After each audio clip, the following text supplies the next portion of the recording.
Kung sa SB, panibagong araw, panibagong kwento. Nandito tayo ngayon sa may isdaan, sa may Talavera, Nueva Ecija.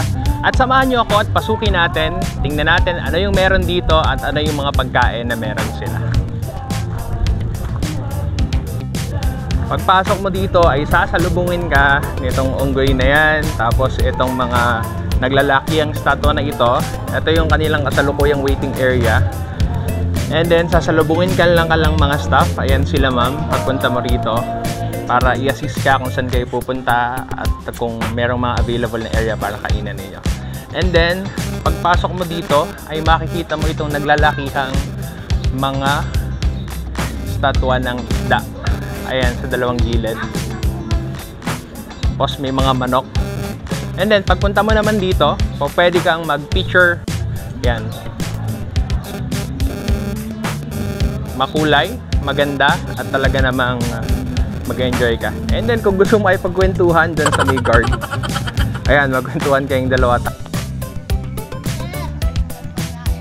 Pagpasok mo dito ay sasalubungin ka ng dating Pangulong Erap Estrada kasama yung mga kanyang alagang ibon. Sasalubungin ka din ng kanilang mga staff at ihatid ka sa area kung saan po pwede kayong mag-dine-in. Pagpasok pala may nagpakuha ko ng picture sa malalaking repulto na parang tilang taong elepante. Then pumunta na sa area kung saan kakain at order ng pagkain. Hipon, crispy pata, sinigang na lechong kawali cut at yung lechong tupig na manok nila. Partneran pa ng masarap at manamig na buko.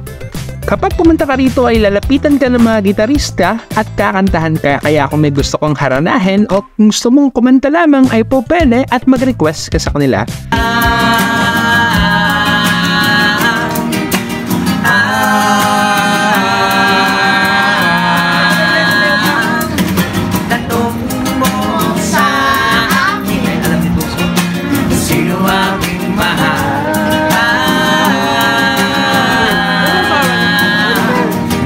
Habang naghihintay ng order ay po pwede ka nang mag-ikot-ikot o po pwedeng after mo nang kumain. Ang ginawa ko nga pala ay nag-ikot ako after kumain. Sa aking pag-ikot ay nakita ko ang iba't ibang magagandang area sa lugar na ito. Nag-ikot-ikot ako at nakita ko naglalakihang rebulto at ang mga malalaking maraming isda na makikita mo sa kanilang mga pond.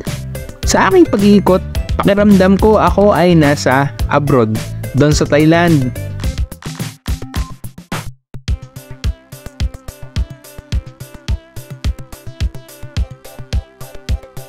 Kung saan meron kang malalaking rebulto na sa mga larawan mo lang makikita. Medyo green o malumot na din ang mga bahaging katubigan, which is understandable naman dahil isa rin sa naapektuhan ng pandemya ang lugar na ito. Pero nakakaaliw pa rin na makita ang mga naglalakihang isda. Meron ding floating kubo sa isang area kung saan po pwede ka rin ditong kumain. Advice ko kapag nag-ikot ka ng katanghaliang tapat ay magdala ka ng payong o balanggot para naman hindi ka mainitan. Sa aking pag-iikot din ay nakita ko ang mga rebultong may kinalaman sa zodiac sign.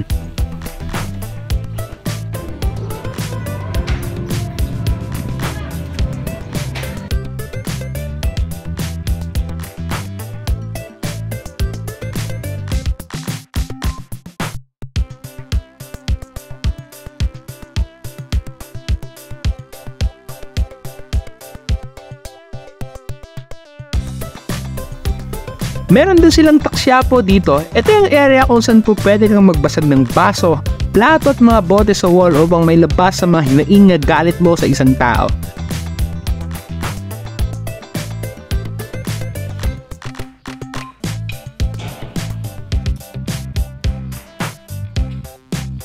Kapag naman gumawi ka o sinipagan mo pang maglakad, ay magagawi ka sa bandang likuran na nakakamakang pasyalan.